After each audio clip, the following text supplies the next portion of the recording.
내가 배가 고파서 그러는데 김밥 한 줄 얻어 먹을 수 있을까? 어르신, 들어오셔서 김밥 한 줄 드세요. 돈은 안 받을게요.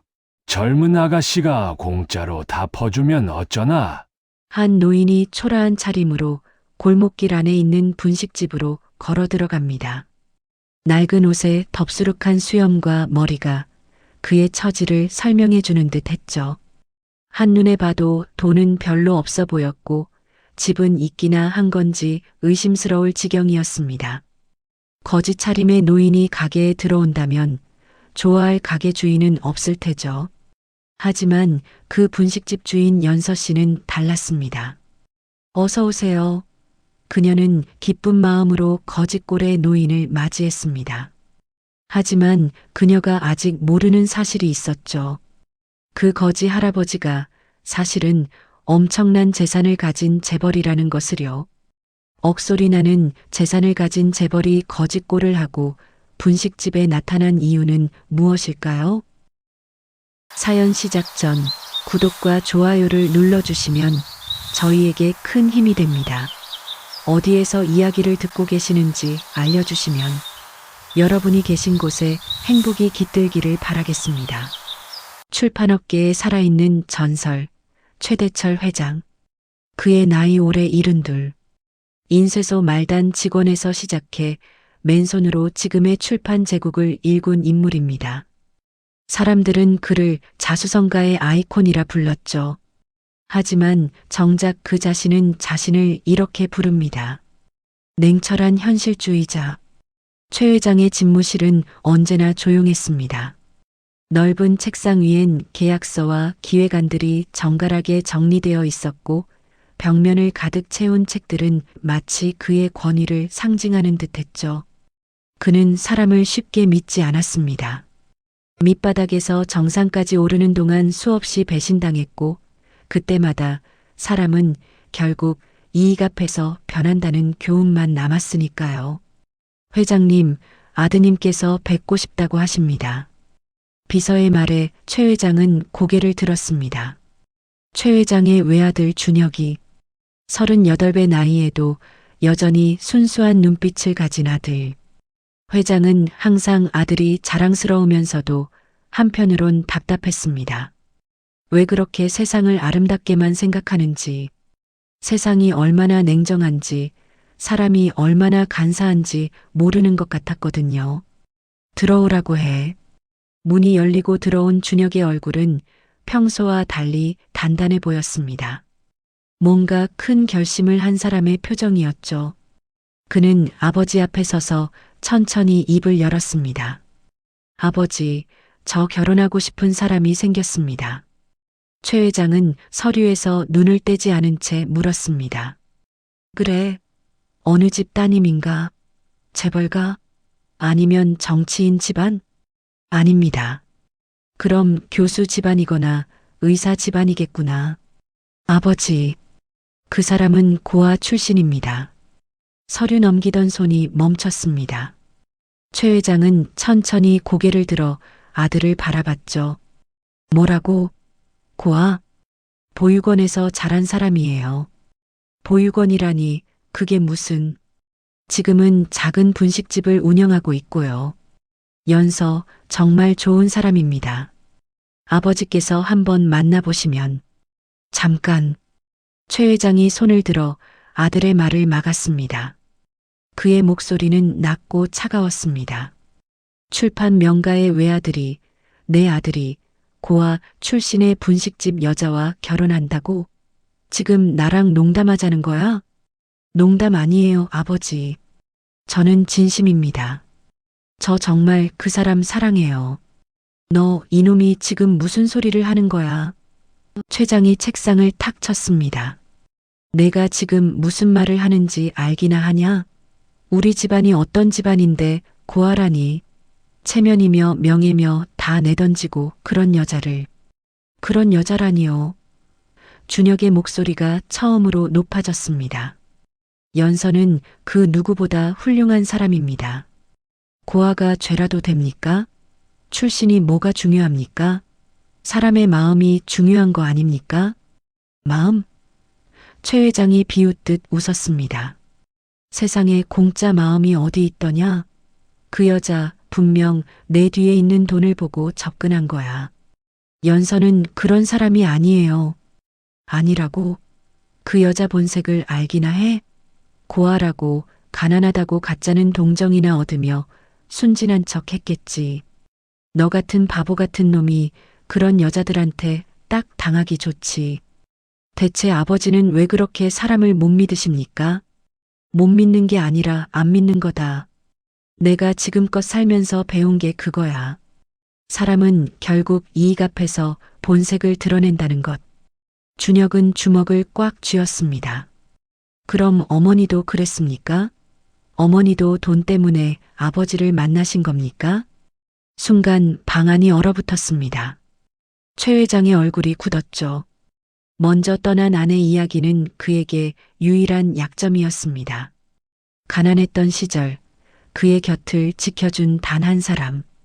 최 회장이 유일하게 믿고 곁을 내주었던 사람.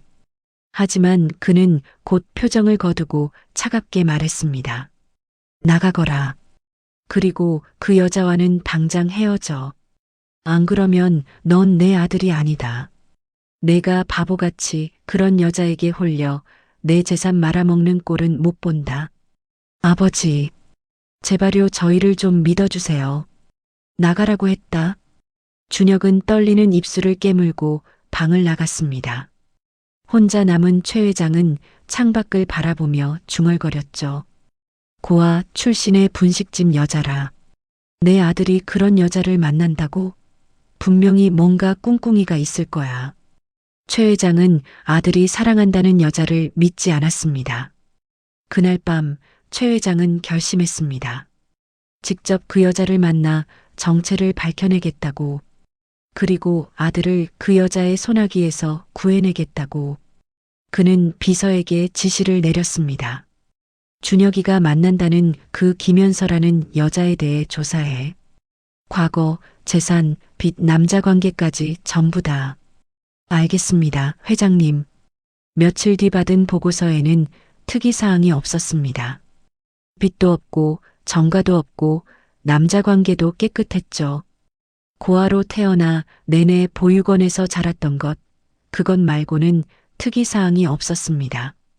하지만 최 회장은 고개를 저었습니다. 이런 건 서류로 알 수 없어. 역시 사람의 본성은 직접 눈으로 봐야 돼. 내가 직접 나서야겠어. 그는 오래된 옷장을 열어 낡은 옷가지들을 꺼냈습니다. 그가 젊은 시절 입던 해진 작업복과 때 묻은 점퍼. 그 옷들은 과거 어려웠던 시절을 상기시키기 위한 도구였습니다. 정상의 자리에 올라서도 결코 나태해지거나 물러지지 않겠다는 다짐이었죠. 그 옷이 이렇게 다시 쓰일 줄은 그도 몰랐습니다. 거울 앞에 선 그는 머리를 헝클어뜨리고 수염을 기르기 시작했죠.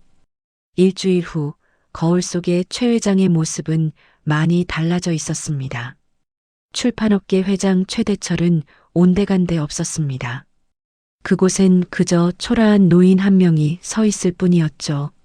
자, 이제 진짜 내 얼굴을 보여줘봐라, 김연서. 회장의 눈빛이 차갑게 빛났습니다. 하지만 그는 아직 몰랐습니다. 이 위장이 자신의 인생 전체를 뒤흔들 사건의 시작이 될 거라는 걸. 11월의 차가운 바람이 골목길을 휘몰아쳤습니다. 최대철 회장은 낡은 점퍼깃을 세우며 좁은 골목 안으로 걸어 들어갔죠.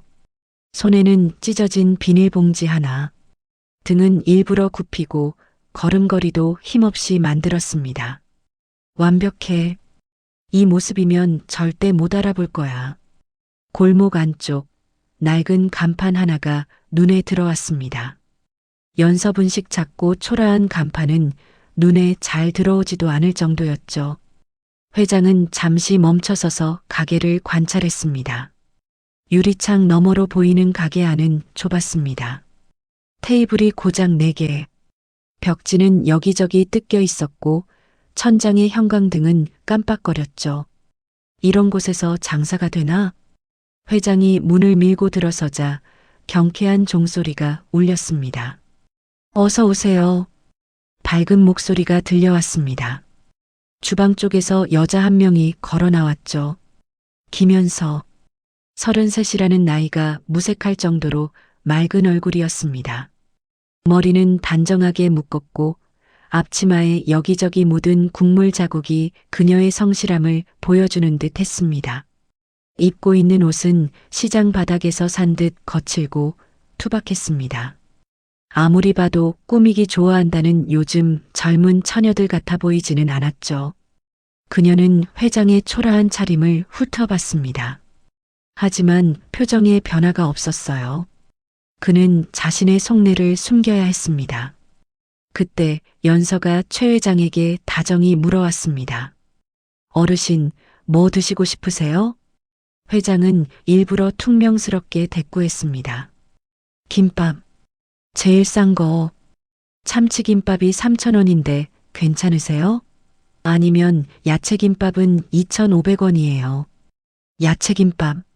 네, 금방 만들어 드릴게요. 앉아서 기다리세요. 연서는 주방으로 들어가 능숙하게 김을 펼쳤습니다. 밥을 얇게 펴바르고 단무지와 당근, 시금치를 올리는 손놀림이 꽤나 빨랐죠. 회장은 그 모습을 지켜보며 속으로 생각했습니다. 내 꼴을 보고도 별말 없는 걸 보니 역시 연기를 잘하네. 저런 친절도 다 계산된 거겠지. 5분 후 따끈한 김밥이 테이블 위에 놓였습니다. 시키지 않은 우동도 한 그릇 함께 나왔죠. 나 이거 시킨 적 없는데? 어르신, 미니 우동은 서비스예요. 천천히 맛있게 드세요. 회장은 김밥 한 조각을 집어 입에 넣었습니다. 그리고 잠시 멈췄습니다. 생각보다 맛이 있었거든요. 재료는 흔한 것들이었지만 밥의 간이 딱 맞았고 야채들이 모두 신선한 것이 느껴졌습니다. 하지만 그는 일부러 인상을 찌푸렸습니다. 이거 왜 이렇게 짜? 연서가 놀라며 다가왔습니다. 아, 정말요? 죄송해요. 제가 다시 말아드릴게요. 시간 없어. 그냥 먹을게. 아니에요. 금방이면 돼요. 잠깐만 기다려주세요. 연서는 김밥을 도로 가져가 새로 만들기 시작했습니다. 회장은 그 모습을 보며 속으로 혀를 찼죠. 김밥 한 줄에 얼마가 남는다고 저런 것까지 다 받아주면 장사가 되겠어? 5분 후 금세 새로운 김밥이 나왔습니다. 이번엔 확실히 간이 덜했죠. 이번엔 괜찮으세요? 혹시 간이 약하면 또 말씀하세요. 회장은 한 조각을 먹어봤습니다. 사실 처음 것도 전혀 짜지 않았어요. 오히려 이건 좀 싱거운 편이었죠. 하지만 그는 고개를 끄덕였습니다. 그래, 이 정도면 그나마 먹을 만하네. 잘 지은 밥 알들이 입안을 굴러다니는 게 꽤 기분이 좋았죠. 이렇게 마음 놓고 밥을 먹은 게 언제인지 최 회장은 오랜만에 음미하며 식사를 할 수 있었습니다. 김밥을 다 먹고 난 뒤 최 회장은 주머니를 뒤적이는 신용을 했습니다. 아, 미안한데 내가 지갑을 집에 두고 온 것 같네. 내일 꼭 갚으러 올게. 이게 진짜 시험이었습니다. 가난한 노인이 무전 취식을 했을 때 이 여자가 어떻게 반응하는지 보려는 거였죠. 연서의 얼굴이 잠깐 굳었습니다. 최 회장은 속으로 생각했어요. 자, 그럼 어디 속내를 말해봐. 이제야 본색을 드러내겠군. 하지만 다음 순간 연서가 환하게 웃었습니다. 괜찮아요, 어르신. 다음에 오실 때 주세요. 아니면 그냥 언제든지 오셔도 괜찮아요. 뭐, 내가 언제 돈을 가져다 줄지 알고? 배고프신데 드셔야죠. 돈은 나중에 주셔도 돼요. 회장은 당황했습니다. 이건 전혀 예상 밖의 반응이었거든요. 그는 더 밀어붙여 봤습니다. 나 오늘 처음 보지 않았나? 언제 봤다고 나를 믿어? 내가 돈을 떼먹을 수도 있잖아. 에이, 설마요. 어르신 얼굴 보니까 그런 분 아니세요. 그리고 연서가 잠시 뜸을 들이더니 말했습니다. 제가 어렸을 때 굶어본 적이 있어서요. 배고픈 게 얼마나 힘든지 알거든요. 그 말에 회장은 아무 말도 할 수 없었습니다. 말문이 턱 막힌 거죠. 그 사이 연서는 주방으로 들어가더니 김밥 2줄을 비닐봉지에 담아 회장에게 건넸죠. 어르신, 이것도 가져가세요. 이걸 왜 나한테? 혼자 사세요? 저녁에 식사거리 없으시면 나중에 저녁으로 드세요. 어차피 남는 거라 못 팔면 버릴 건데 드시는 게 낫잖아요. 회장은 떨리는 손으로 비닐봉지를 받았습니다. 가슴 한편이 묘하게 먹먹해졌죠. 혹시 이름이 뭐야? 저요? 김연서예요. 어르신은요? 아니, 최 씨야. 그냥 최 할배라고 불러. 네, 최 할아버지. 언제든 오시면 제가 맛있는 거 해드릴게요. 최 회장은 가게를 나서며 뒤를 돌아봤습니다. 연서는 여전히 미소를 지으며 손을 흔들고 있었죠. 그녀의 미소가 진짜인지 가짜인지 도무지 알 수 없었습니다.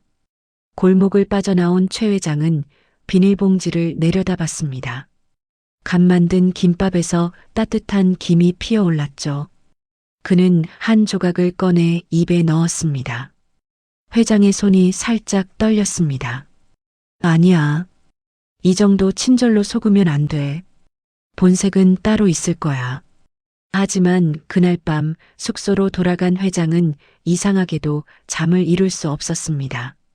자꾸만 그 미소가 떠올랐거든요. 배고프신데 드셔야죠. 그 한마디가 계속 귓가에 맴돌았습니다.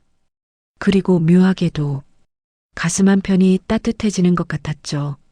하지만 그는 고개를 저었습니다. 수십 년간 인간에 대한 불신으로 살아온 최 회장이었기에 그의 마음을 얻는 것은 쉽지 않았습니다. 아무래도 내일 다시 가봐야겠어. 이건 분명 연기야. 사람이 저렇게까지 착할 리가 없어. 창밖엔 차가운 달빛만 쏟아지고 있었습니다. 다음 날 아침 최 회장은 다시 낡은 옷을 걸치고 분식집으로 향했습니다. 이번엔 아예 새벽부터 가게 근처를 배회하며 연서의 하루를 관찰하기로 했죠. 오전 6시, 아직 해도 뜨기 전이었습니다. 골목은 고요했고 가로등 불빛만이 희미하게 길을 밝히고 있었죠. 회장이 가게 맞은편 골목에 숨어 지켜보고 있을 때 연서가 나타났습니다. 그녀는 자전거에 큰 봉지들을 가득 싣고 왔어요. 가게 문을 열고 들어가더니 불을 켰습니다. 그리고는 쉬지 않고 장사 준비를 시작했죠. 야채를 씻고 밥을 짓고 국물을 끓이고 저 시간부터 일을 시작하는구나. 회장은 시계를 봤습니다. 6시 30분. 자신은 보통 이 시간에 일어나 임원들이 준비해 놓은 보고서를 받았죠. 하지만 저 여자는 혼자서 모든 것을 준비하고 있었습니다. 오전 8시가 되자 손님들이 하나둘 들어오기 시작했습니다. 출근하는 직장인들, 등교하는 학생들. 연서는 모든 손님에게 밝게 인사했죠. 사장님, 김밥 2줄 포장이요. 네, 금방 싸드릴게요. 맛있게 드시고 오늘도 힘내세요. 어제 떡볶이 너무 맛있었어요. 다행이다. 오늘은 어묵도 많이 넣어드릴게요. 1시간 동안 손님들이 끊이지 않았습니다. 연서는 쉴 틈 없이 움직였죠. 주문받고 요리하고 포장하고 계산하고. 회장은 그 모습을 보며 속으로 중얼거렸습니다. 저렇게 바쁜데 혼자 다 하네. 직원도 없이. 오전 10시쯤 잠깐 손님이 뜸해지자 회장은 기다렸다 가게 안으로 들어갔습니다. 최 할아버지. 또 오셨네요? 어제는 잘 주무셨어요? 연서가 반갑게 인사했습니다. 어제 만난 사람을 기억하고 있었던 거죠. 그래. 오늘도 김밥 하나 주겠나? 네. 앉아 계세요. 오늘은 참치김밥으로 드릴게요. 제가 오늘 참치를 싸게 샀거든요. 나 돈 없는데. 괜찮아요. 그냥 드세요.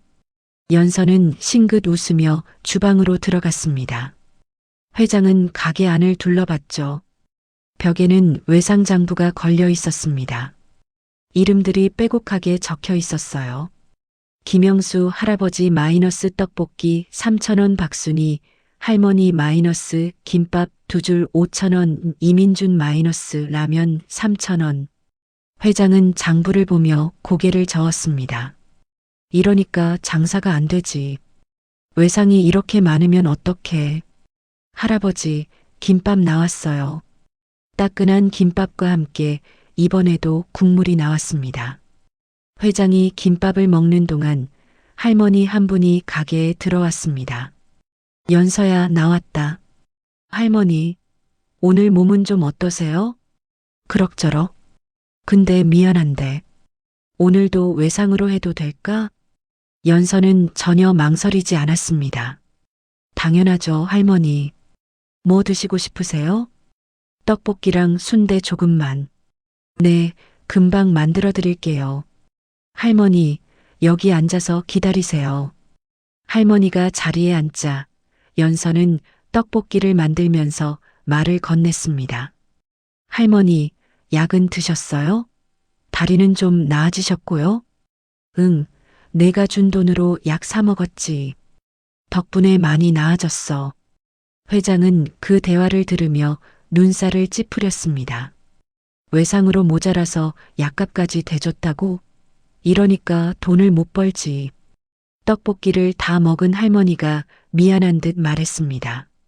연서야, 내가 다음 달 기초수급비 나오면 꼭 갚을게. 매번 미안해. 천천히 주세요, 할머니. 저 안 급해요. 조심히 들어가세요. 할머니가 나간 뒤 회장이 물었습니다. 저런 손님들이 많나? 아주 대놓고 외상을 달라 그러네. 연서가 환하게 웃었습니다. 네, 우리 동네 어르신들이요. 다들 형편이 어려우셔서. 그래도 언젠간 다 갚으세요. 뭐 안 갚으셔도 괜찮고요. 안 갚아도 괜찮다니? 그럼 자네는 뭘 먹고 사나? 저요? 저는 괜찮아요. 젊으니까 일하면 되죠. 근데 할머니, 할아버지들은 일도 못 하시잖아요. 그분들이 배고프시면 안 되죠. 회장은 아무 말도 할 수 없었습니다. 자신이 알던 세상의 논리와는 완전히 달랐으니까요. 점심시간이 되자 학생들이 우르르 몰려왔습니다. 교복을 입은 중학생들이었죠. 사장님, 떡볶이 5인분이요. 알았어. 맛있게 만들어줄게. 조금만 기다려. 연서는 정신없이 떡볶이를 만들었습니다. 그런데 한 학생이 조심스럽게 다가왔어요. 사장님, 저 근데 제가 오늘 돈을 안 가져왔는데 제 거는 내일 드려도 될까요? 그래, 괜찮아. 배고프면 안 되지. 많이 먹어. 감사합니다. 학생이 자리로 돌아가자 옆에 있던 친구가 물었습니다. 야, 너 또 돈 안 가져왔어? 응.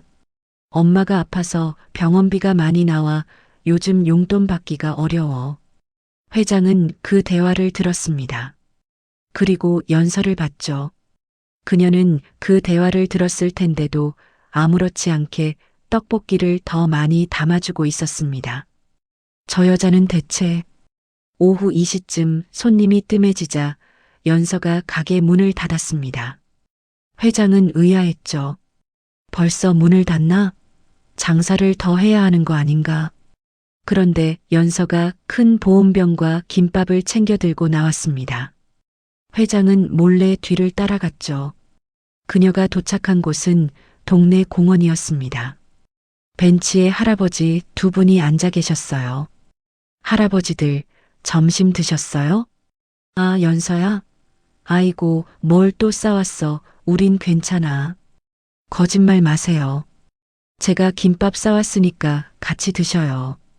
연서는 보온병에서 따뜻한 국물을 따라드리고 김밥을 나눠드렸습니다.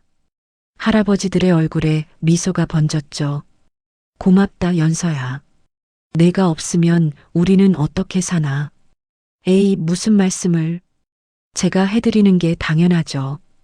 회장은 멀리서 그 모습을 지켜봤습니다. 가슴 한편이 무언가로 꽉 차오르는 것 같았죠. 저 여자는 정말 저런 사람인가? 손해봐도 아무렇지 않은 거야? 오후 4시 연서는 다시 가게를 열었습니다. 그리고 저녁 장사를 시작했죠. 회장은 멀지 않은 곳에서 하루 종일 그녀를 지켜봤습니다. 밤 10시가 되어서야 연서는 가게 문을 닫았습니다. 16시간을 쉬지 않고 일한 거죠.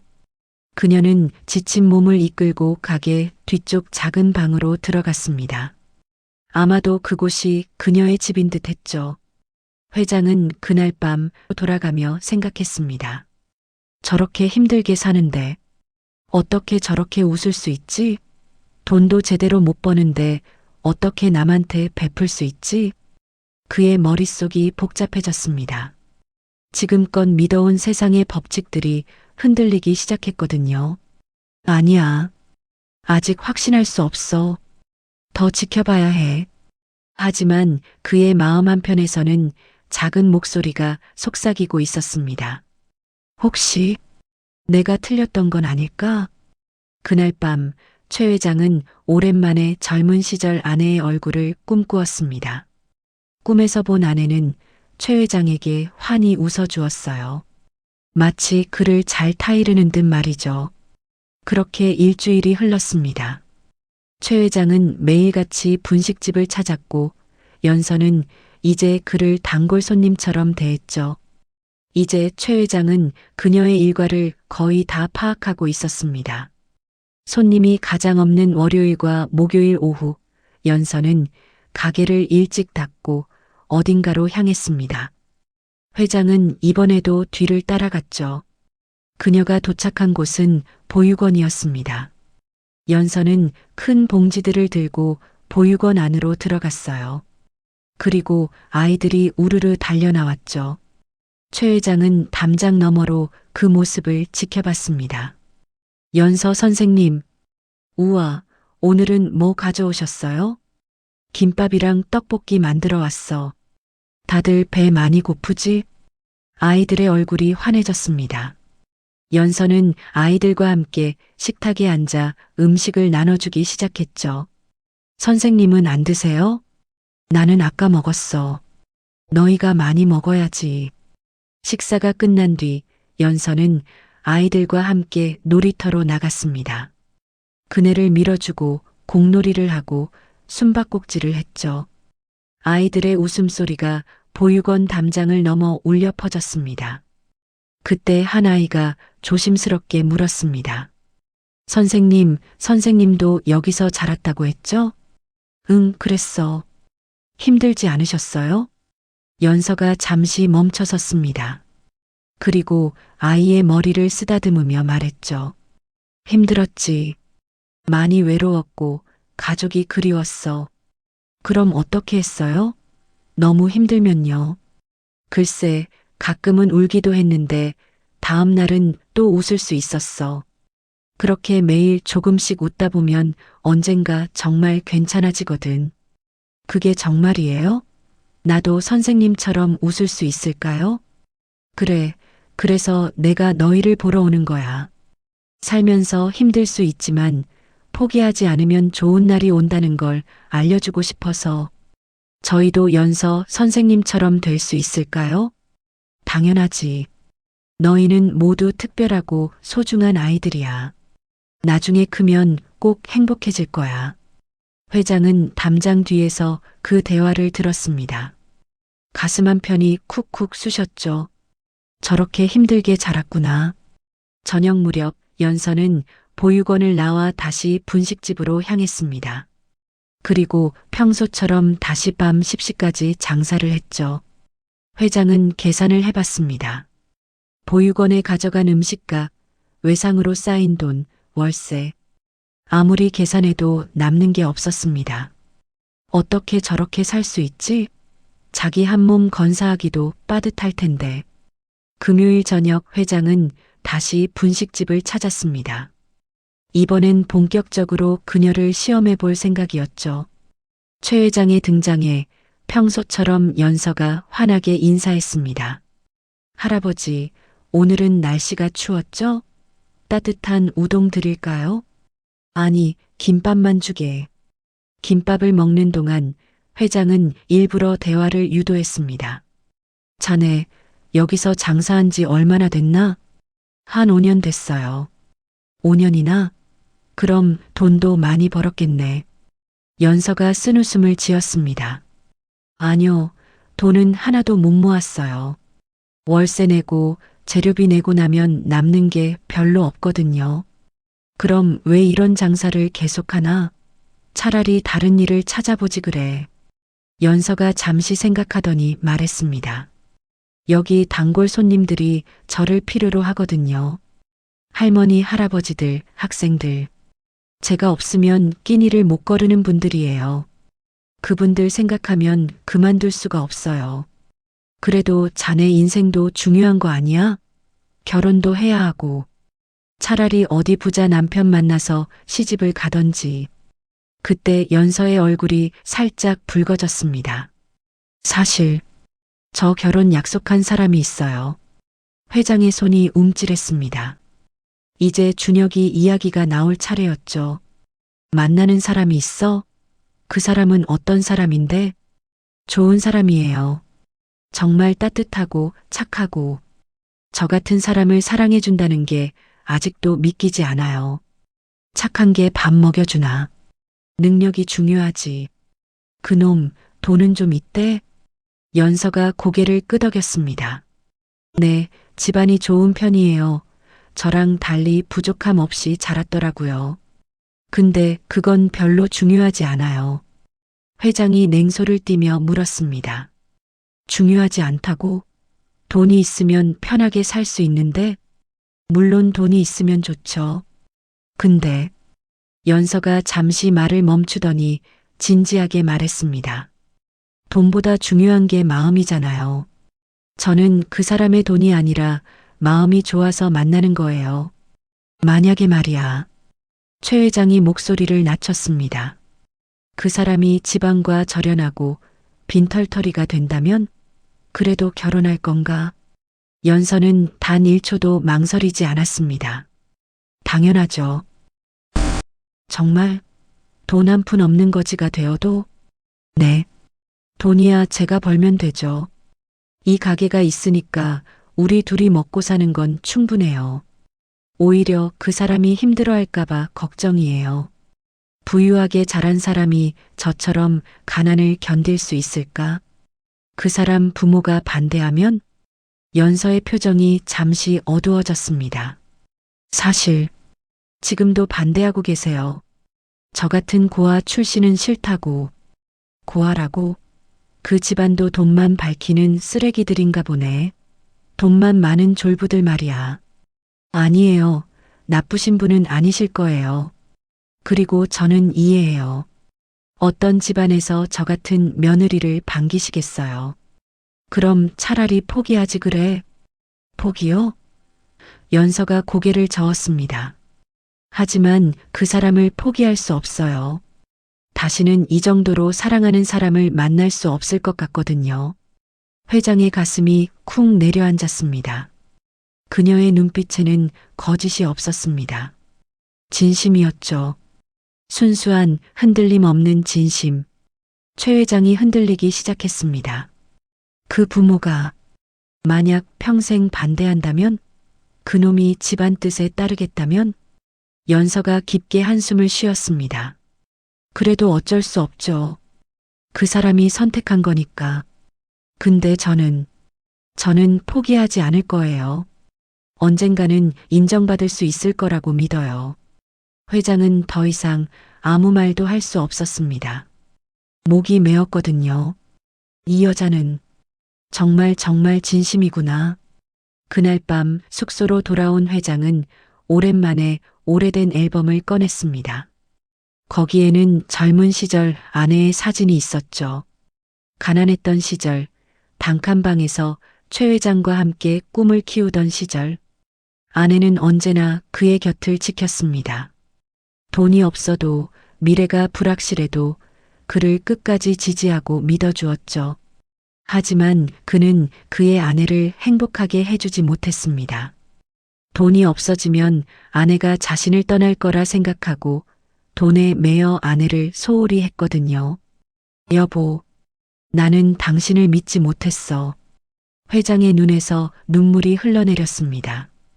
당신도 연서처럼 진심이었는데 나는 의심했어. 성공한 다음에도 당신을 제대로 믿지 못했어. 돈이 없으면 당신이 나를 버릴 거라고 말이야. 그리고 지금도 우리 아들과 저 여자를 의심했어. 사진 속 아내는 여전히 환하게 웃고 있었습니다. 그 모습이 마치 괜찮다고 말해주는 것 같았죠. 미안해. 정말 미안해. 내가 당신 곁을 지켰어야 하는데. 그날 밤 최대철 회장은 처음으로 자신의 삶을 후회했습니다. 돈과 명예만 쫓다가 정작 중요한 걸 잃어버렸다는 걸 깨달았죠. 그리고 결심했습니다. 이제라도 바로 잡아야 한다고 말이에요. 다음 날 아침 최 회장은 비서에게 전화를 걸었습니다. 준혁이 좀 불러. 바로 오라고 해. 알겠습니다, 회장님. 1시간 뒤 준혁이 조심스럽게 집무실 문을 열었습니다. 결혼 얘기를 꺼내고 처음 만나는 아버지였죠. 그의 얼굴에는 긴장감이 역력했습니다. 아버지, 부르셨어요?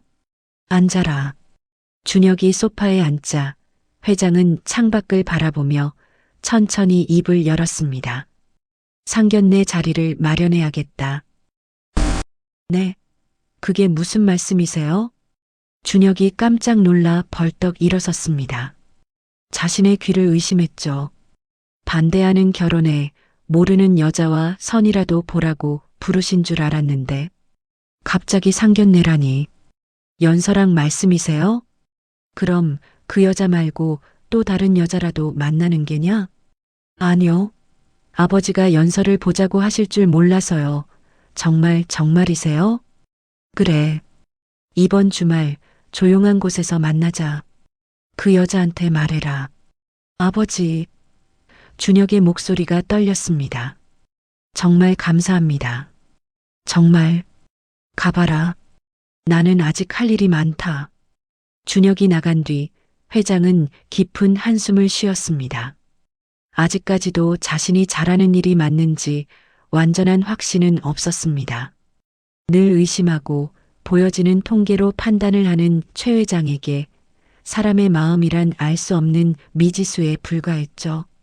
그렇게 상견례 날짜가 잡히고 약속된 당일 저녁, 회장이 예약한 곳은 조용한 한정식 레스토랑이었습니다. 프라이버시가 보장되는 룸이었죠. 준혁은 이미 30분 전부터 도착해 안절부절 못하고 있었습니다. 넥타이를 고쳐 매고 거울을 보고 시계를 확인하고 행여 실수라도 하지 않을까. 그래서 아버지의 심기를 거스르지는 않을까 걱정했습니다. 준혁 씨, 저 왔어요. 얼마 뒤 문이 열리고 연서가 들어왔습니다. 그녀는 단정한 원피스를 입고 있었어요. 화장은 거의 하지 않았지만 깨끗하고 청순한 인상이었죠. 늘 소탈하고 단정한 그녀다웠습니다. 하지만 그런 연서 역시도 평소와 달리 무척이나 긴장한 표정이었어요. 준혁은 자신의 불안을 숨기며 애써 연서를 도닥였습니다. 연서야, 너무 긴장하지 마. 아버지가 먼저 만나자고 하셨으니까 괜찮을 거야. 근데 왜 이렇게 떨리지? 손이 계속 떨려. 준혁이 연서의 손을 꼭 잡았습니다. 내가 옆에 있잖아. 너무 걱정하지 마. 그렇게 준혁과 연서가 서로의 손을 맞잡고 있던 그때 문이 다시 열렸습니다. 정장을 말끔하게 차려입은 남자가 들어왔습니다. 은발의 머리를 깔끔하게 넘긴 권위 있어 보이는 노신사.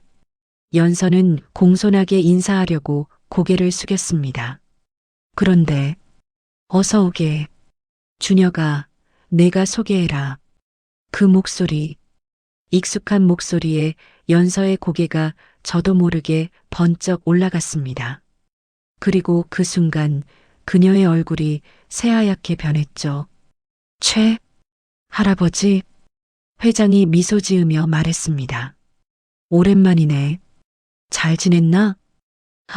할아버지가 어떻게 여기에? 그게 무슨 소리야, 연서야? 할아버지라니? 최 회장을 알아본 연서는 당황스러워하며 말을 잇지 못했습니다.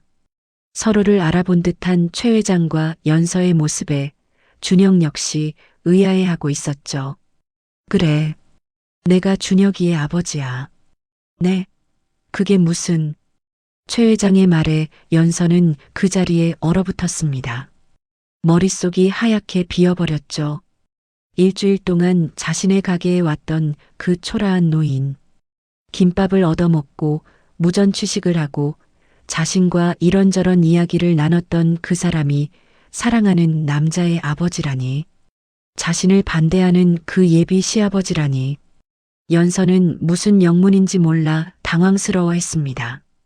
아버지, 이게 무슨 소리예요? 연서랑 아버지가 어떻게...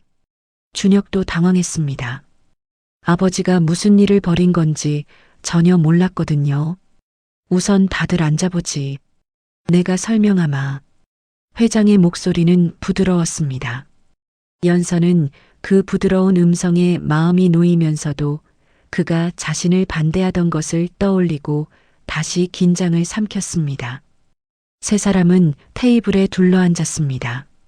연서 씨, 미안하네. 내가 자네를 속였어. 그럼 일부러 저를 찾아오셨던 거예요? 그래, 준혁이 저 녀석이 어떤 여자를 만나는지 내 눈으로 직접 보고 싶었거든. 아버지가 연서를 찾아가셨다고요?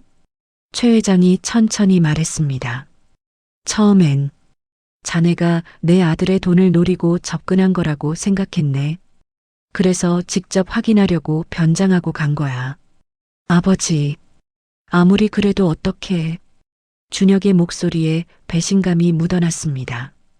평소 최 회장의 모습을 알기에 그가 연서에게 무슨 말을 했을지 걱정한 것이겠죠. 하지만 회장은 손을 들어 그를 제지했습니다. 우선 내 말을 끝까지 들어봐라. 나는 한동안 연서 씨를 지켜봤어. 가게에서, 보육원에서, 거리에서 모든 걸 지켜봤지. 연서의 얼굴이 더욱 붉어졌습니다.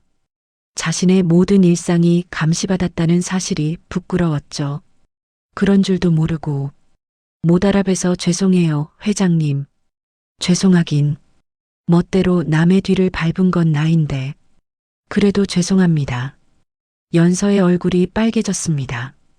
예비 시아버지인 줄도 모르고 최 회장을 동네 할아버지처럼 친근하게 대했으니까요. 그가 어려운 사정인 줄 알고 공짜 밥을 먹이고 심지어 할아버지라고 불렀던 거예요. 그럼 일부러 저를 찾아오셨던 거예요? 그래. 내 아들이 그렇게 사랑한다는 사람이 어떤 사람인지 직접 확인하고 싶었거든. 처음에는 당연히 돈 때문에 접근했을 거라고 의심했어. 최 회장은 담담하게 그리고 진솔하게 자신의 생각을 전했습니다. 하지만 자네를 직접 지켜보며 깨달았네. 내가 완전히 틀렸다는 걸. 네. 자네는 돈을 원하는 게 아니었어. 자네는 그냥 따뜻한 사람이었어. 진심으로 남을 돕고 진심으로 우리 아들을 사랑하는 사람. 회장의 목소리가 살짝 떨렸습니다. 나는 평생 사람을 믿지 못하고 살았네. 돈과 명예만 쫓았지. 그런데 자네를 보면서 내가 그동안 잃어버린 게 뭔지 알게 됐어. 회장님, 내 아내도 자네 같은 사람이었어. 가난했을 때 나를 믿어주고 내 곁을 지켜준 사람. 근데 나는 성공한 뒤로 그 마음을 잊고 살았지. 아내가 세상을 떠난 뒤에야 후회했어. 회장이 연서를 똑바로 바라봤습니다. 연서 씨, 우리 아들을 부탁하네. 그리고 미안해. 자네를 의심한 것 진심으로 사과하네. 그러고는 깊게 고개를 숙였습니다. 일흔 넘은 노인이 거대한 회사의 회장이 33 여자 앞에서 고개를 숙인 거죠. 아버지. 준혁이 놀라 소리쳤습니다. 연서는 눈물이 핑 돌았습니다. 아니에요, 아니에요. 고개 드세요. 저야말로 저 같은 사람 때문에 그러실 필요 없으세요. 저는 회장님 이해해요. 출신도 모르는 저 같은 사람이 감히 아드님을 넘봤으니 얼마나 걱정이 되셨겠어요. 아니야. 자네는 잘못한 게 없어. 다 내 의심 때문이지. 회장이 고개를 들었습니다. 그의 눈가도 붉어져 있었죠. 오히려 고마워. 자네가 이 늙은이한테 가르침을 줬어. 진짜 부자가 뭔지, 진짜 가치가 뭔지. 이윽고 식사가 시작됐습니다. 진솔한 대화 덕분에 어색함은 이내 사라졌죠. 회장은 연서에게 이런저런 질문을 했습니다. 이번엔 시험이 아니라 진심으로 궁금해서였어요. 보육원 봉사는 언제부터 했나? 20살 때부터요. 제가 잘한 곳이니까 저도 후배들을 돕고 싶었거든요.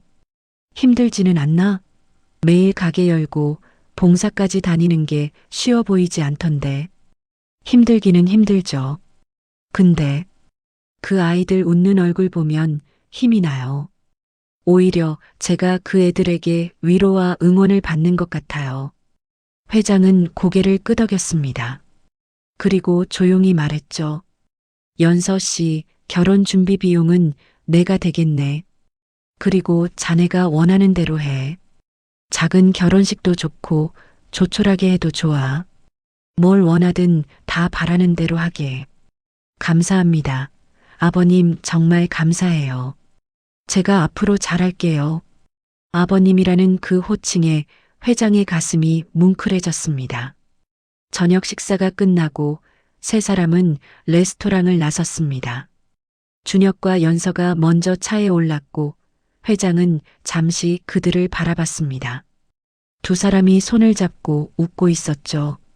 그 모습이 마치 젊은 시절 자신과 아내 같았습니다.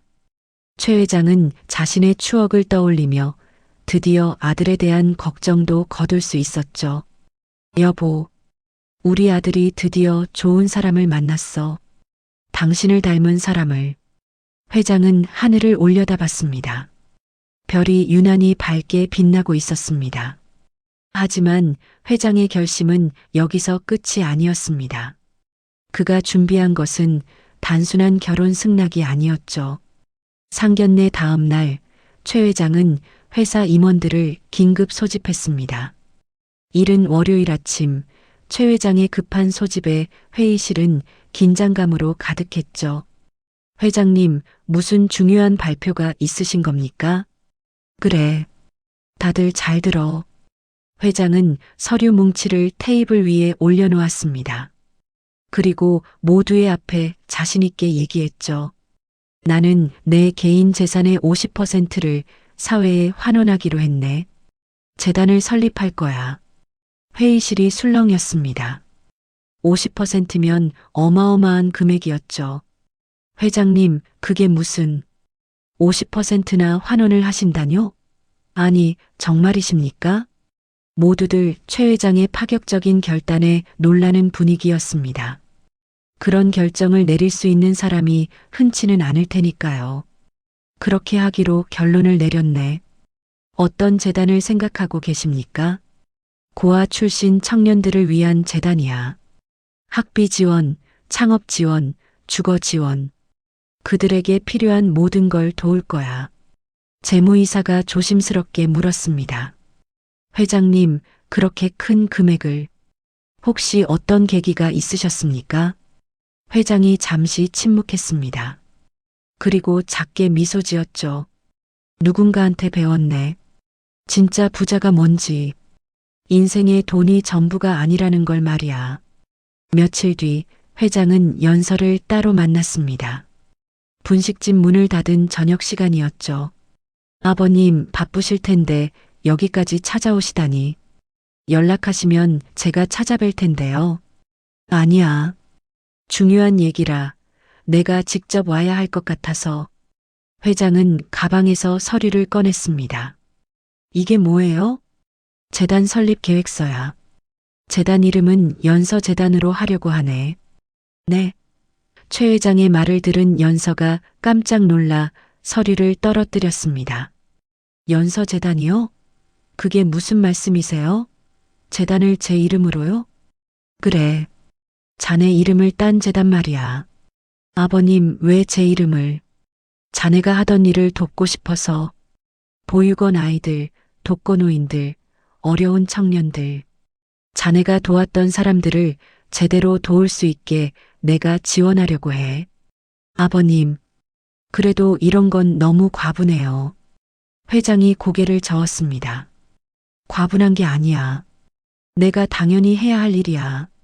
평생 악착같이 돈만 모으고 살았는데 이제라도 제대로 써야지. 하지만 그런 회장님의 뜻을 펼치시는데 왜 제 이름을? 나는 자네를 보면서 깨달았어. 내가 평생 틀리게 살았다는 걸. 나는 그동안 돈을 쌓는 데만 집중했지 사람들을 이해하고 그들과 나누는 법은 몰랐어. 그저 돈의 가치에만 매달렸던 거야. 결국 종이 쪼가리에 불과한 그것에 말이야. 최 회장은 숨을 삼키며 작은 분식집을 한번 둘러봤습니다. 이 작은 가게에서 자네가 한 일이 내가 거대한 회사에서 한 일보다 더 가치 있더군. 사람들에게 진짜 필요한 건 돈이 아니라 마음이었어. 연서의 눈에 눈물이 고였습니다. 그래서 내가 자네한테 부탁하고 싶은 게 있는데 재단 일은 자네가 맡아줄 수 있겠나? 물론 전문가들이 도와줄 거야. 근데 방향은 자네가 정해야 해. 자네가 가장 잘 알잖아. 누구에게 어떤 도움이 필요한지. 제가 정말 할 수 있을까요? 할 수 있어. 자네는 이미 사람들을 돕고 있었잖아. 이제 재단을 통해 더 많은 사람을 도울 수 있게 되는 거야. 그렇게 2달 뒤 연서재단 현판식이 열렸습니다. 언론이 몰려들었고 업계가 주목했죠. 최대철 회장이 개인 재산 수백억을 출연해 사회공헌재단을 설립했습니다. 특이한 점은 재단 이름이 며느리의 이름을 딴 것인데요. 기자들이 질문을 쏟아냈습니다. 회장님, 왜 이런 결정을 하신 겁니까? 어떻게 재단을 만들게 되신 겁니까? 회장이 마이크 앞에 섰습니다. 저는 평생 돈을 모으는 데만 집중했습니다. 하지만 최근에 깨달았죠. 돈은 모으면 쌓이기만 하지만 나누면 사람이 된다는 걸. 그렇다면 이 재단 이름을 며느리 이름으로 하신 이유는요? 제 며느리가 저한테 그 가치를 가르쳐 줬거든요. 진짜 넉넉해지는 게 무엇인지. 돈이 많은 사람이 부자가 아니라 마음이 넉넉한 사람이 진짜 부자라는 걸 말이죠. 최 회장의 옆에 서 있던 연서가 감동의 눈물을 훔쳤습니다. 준혁이 그녀의 손을 꼭 잡아주었죠. 재단 설립 일주일 뒤 첫 번째 사업이 시작됐습니다. 보육원 출신 청년 50명에게 학비와 생활비를 지원하는 프로그램이었죠. 지원자 면접이 있던 날 회장은 직접 참석했습니다. 22살 청년이 들어왔어요. 지원 동기를 말해보세요. 저는 보육원에서 자랐습니다. 대학에 가고 싶었지만 돈이 없어서 포기했어요. 근데 이 재단 소식을 듣고 다시 꿈을 꿀 수 있을 것 같아서 지원했습니다. 회장은 그 청년을 보며 연서를 떠올렸습니다. 그녀도 저렇게 어려운 시절을 견뎌냈겠죠. 합격입니다. 학비 걱정 말고 공부하세요. 그리고 나중에 여유가 생기면 다른 사람을 도와주세요. 감사합니다. 정말 감사합니다. 청년이 눈물을 흘리며 인사했습니다. 그날 저녁 회장은 오랜만에 연서의 분식집을 찾았습니다. 이제는 당당하게 정문으로 들어갈 수 있었죠. 아버님, 어서 오세요. 연서야, 오늘 장학금 면접을 봤어. 자네 같은 청년들을 많이 봤지. 그래요? 어땠어요? 모두 간절하더군. 기회만 있으면 뭐든 할 수 있을 것 같은 눈빛들이었어. 회장이 테이블에 앉으며 말했습니다. 근데 말이야, 앞으로 이 가게는 어떻게 할 거나? 재단 일이 바빠질 텐데. 연서가 웃으며 말했습니다. 계속할 거예요. 이 가게는 제 시작이거든요. 그리고 여기 단골 손님들이 계시잖아요. 못 버려요. 그럼 직원을 더 뽑지 그래. 내가 도와줄게. 아니에요, 아버님. 이건 제가 할게요. 대신 아버님이 가끔 오셔서 김밥 드시면 안 될까요? 내가? 네. 예전처럼요. 최할아버지로. 회장이 껄껄 웃었습니다. 그래, 그러지. 근데 이제는 돈 내고 먹어야겠지? 그건 안 돼요. 아버님은 평생 공짜예요. 저도 아버님께 제 힘으로 해드릴 수 있는 게 하나 정도는 있어야죠. 두 사람이 마주보며 함께 웃었습니다. 그날 밤 집으로 돌아온 회장은 아내의 사진 앞에 앉았습니다. 여보, 나 이제 제대로 살고 있는 것 같아. 늦었지만, 그래도 아직 늦지 않았지? 사진 속 아내는 여전히 환하게 웃고 있었습니다. 우리 며느리 덕분이야.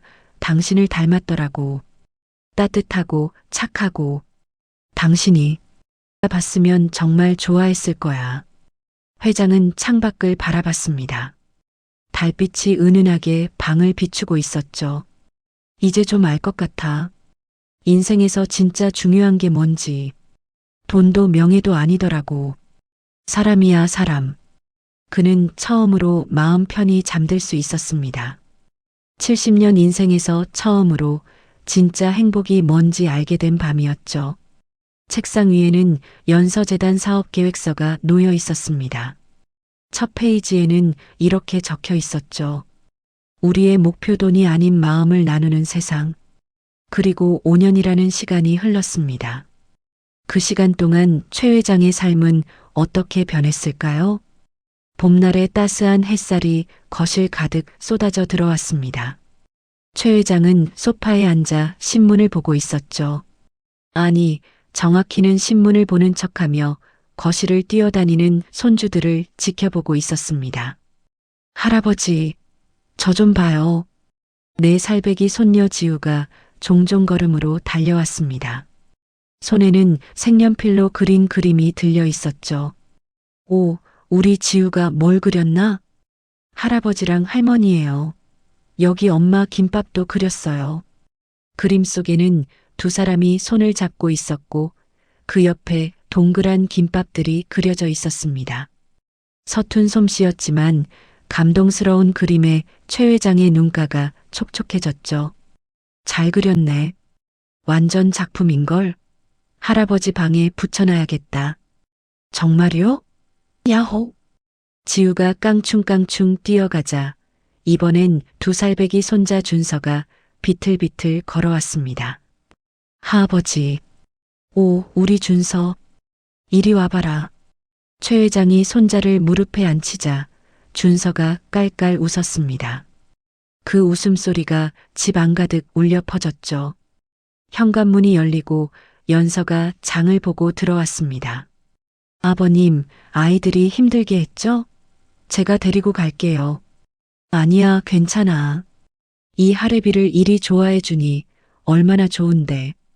최 회장의 얼굴에는 평온한 미소가 가득했습니다. 5년 전만 해도 상상도 못했던 모습이었죠. 아버님, 점심 드셨어요? 제가 김밥 싸왔는데. 역시 우리 며느리야. 내가 뭘 좋아하는지 딱 알아.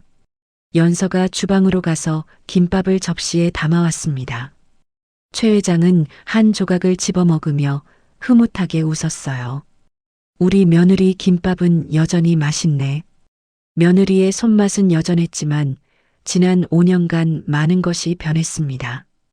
연서 분식은 여전히 그 자리에 있었지만 이제는 직원 3명이 함께 운영하고 있었습니다. 연서재단에서 지원받은 청년들이 일을 배우며 사회 자립을 위해 일하는 곳이 됐죠. 연서재단은 출범 5년 만에 500명이 넘는 청년들을 지원했습니다. 장학금, 창업지원금, 주거지원. 그리고 가장 중요한 건 마음의 지원이었어요. 최 회장은 매달 한 번씩 재단 사무실을 방문해서 청년들과 직접 대화를 나눴습니다. 최 회장님, 덕분에 제가 대학을 졸업할 수 있었습니다. 잘했네. 그런데 자네 졸업하고 뭐 할 거야? 사회복지사가 되고 싶습니다. 저처럼 어려운 사람들을 돕고 싶어요. 최 회장은 그 청년의 어깨를 토닥였습니다. 좋은 꿈이야. 내가 열심히 응원하겠네. 그렇게 재단을 거쳐간 청년들이 하나둘씩 사회로 나가 각자의 자리에서 빛을 발하기 시작했습니다. 그들 중 몇몇은 다시 재단에 기부를 하기도 했죠. 최 회장님, 제가 첫 월급 받았습니다. 적지만 재단에 보탭니다. 아니, 자네 돈은 자네가 써야지. 아니에요. 저도 이제 누군가를 도울 수 있는 사람이 되고 싶어요. 적은 돈이지만 최 회장님과 이사님처럼요. 그런 순간들이 최 회장에게는 그 어떤 사업 성공보다 뿌듯했습니다. 출판사 경영도 달라졌습니다. 최 회장은 CEO 자리에서 물러나 아들 준혁에게 경영권을 넘겼죠. 하지만 고문으로서 가끔 조언을 하는 것은 아끼지 않았습니다. 준혁아, 이번 분기 실적이 좋더구나. 네, 아버지. 근데 이번에 새로운 프로젝트를 시작하려고 하거든요. 무슨 프로젝트? 고아원 출신 작가들을 발굴하고 지원하는 프로그램이요. 그들의 이야기를 책으로 만들어서 세상에 알리고 싶어서요. 최 회장이 환하게 웃었습니다. 역시 내 아들이야. 내가 연서한테 배운 게 많구나. 아버지한테도 많이 배웠어요. 이제 아버지는 제가 가장 존경하는 분이세요. 일요일 오후 최 회장은 아들네 가족과 함께 공원을 산책했습니다. 지우는 아빠 준혁의 손을 잡고 준서는 엄마 연서가 유모차에 태우고 있었죠. 최 회장은 그 뒤를 천천히 따라갔습니다. 할아버지, 빨리 오세요. 빨리요. 그래, 할아버지 간다. 벤치에 앉아 쉬는데 지나가던 노인 한 분이 말을 걸어왔습니다. 손주들이 참 예쁘네요. 그렇죠? 제 자랑입니다. 부럽습니다. 저는 자식들이 바빠서 자주 못 봐요. 젊어서 일만 하느라 자식에게 너무 소홀했는지 이제는 남는 게 시간인데도 곁을 내주지 않네요. 최 회장이 고개를 끄덕였습니다. 저도 예전엔 그랬습니다. 일만 하느라 아들하고도 제대로 시간을 못 보냈죠. 그런데 지금은 많이 보시나 봐요? 네. 더 늦기 전에 제 실수를 뉘우치고 노력했거든요. 정말 부럽네요. 부럽습니다. 걱정하지 마세요. 지금이라도 먼저 손을 내민다면 자식들도 분명 알아줄 겁니다. 노인이 부러운 듯 웃으며 떠났습니다. 최 회장은 하늘을 올려다봤죠. 구름 한 점 없는 맑은 하늘이었습니다. 여보, 보고 있어? 우리 손주들 참 예쁘지? 당신을 닮아서 착하기까지 해. 그날 저녁 온 가족이 모여 저녁 식사를 했습니다. 연서가 정성스럽게 차린 한상이었죠. 자, 다들 모였으니 건배할까? 최 회장이 잔을 들었습니다. 아버지, 오늘 무슨 특별한 날인가요? 특별한 날이지. 우리 가족이 이렇게 모인 게 특별하잖니. 이게 다 우리 며느리 덕분이고. 그러니 며느리를 위해 건배하자꾸나. 아버님, 연서의 눈시울이 붉어졌습니다. 연서야, 내 덕분에 이 늙은이가 인생을 다시 배웠어. 진짜 중요한 게 뭔지, 진짜 행복이 뭔지 나는 이제서야 알게 되었어. 아버님이 저한테 더 많이 가르쳐 주셨어요. 아니야. 내가 배운 게 더 많아. 그게 참 고맙구나. 준혁이 아버지의 손을 잡았습니다. 아버지 사랑합니다. 나도 사랑한다, 아들. 식사 후 최 회장은 서재로 들어가 오래된 일기장을 꺼냈습니다. 5년 전부터 쓰기 시작한 일기였죠. 오늘도 행복한 하루였다. 손주들과 공원에 갔고 가족들과 저녁을 먹었다. 이런 평범한 하루가 이렇게 소중한 줄 몰랐다. 예전에 나는 회의실에서 계약서 앞에서 행복을 찾으려 했다. 하지만 진짜 행복은 이렇게 가까운 곳에 있었다. 여보, 당신 말이 맞았어. 돈보다 중요한 건 사람이야. 명예보다 중요한 건 사랑이고. 일기를 덮으며 최 회장은 창밖을 바라봤습니다. 달이 환하게 떠 있었죠. 5년 전 그날 내가 분식집에 간 게 정말 잘한 일이었어. 만약 그때 직접 가지 않았다면, 연서를 만나지 못했다면, 아마 지금도 차가운 집무실에 앉아 숫자만 들여다보고 있었겠죠. 손주들의 웃음소리도, 며느리의 따뜻한 밥상도, 아들과의 진심 어린 대화도 없었을 겁니다. 인생의 마지막 순간에 후회하지 않으려면 지금 사랑해야 해. 지금 함께 있어야 해. 그날 밤 최 회장은 이례적으로 일찍 잠자리에 들었습니다. 그리고 꿈을 꾸었죠. 꿈속에서 아내가 나타나 미소 지으며 말했습니다.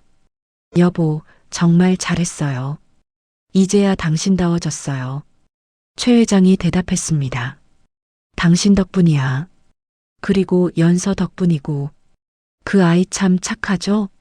저를 많이 닮았어요. 그래서 내가 한눈에 알아봤어야 했는데. 좀 늦었지? 아니에요. 늦지 않았어요. 지금이라도 알게 돼서 다행이에요.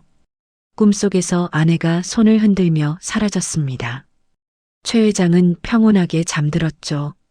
다음 날 아침, 최 회장은 상쾌하게 눈을 떴습니다. 창밖으로 봄 햇살이 따사롭게 들어왔죠. 좋은 하루가 될 것 같군. 최 회장은 수십 년을 바쁘게 살며 그만한 대가들을 누리고 살았지만 진짜 행복은 알지 못했습니다. 하지만 최 회장은 연서라는 귀한 인연을 만나게 되었고 그 덕분에 진짜 행복을 알게 되었습니다. 하마터면 놓칠 뻔했던 아들과의 인연도 말이죠. 아들 며느리와 손주들과 매일 즐거운 시간을 보내며 그들과 함께한 5년이 그의 인생 전부보다 더 값진 시간이었다는 것을 이제 최 회장은 여한이 없습니다. 재미있게 들으셨나요? 구독, 좋아요, 알림 설정을 해두시면 또 다른 이야기를 즐기실 수 있습니다. 아래 댓글로 여러분의 다양한 의견을 남겨주세요.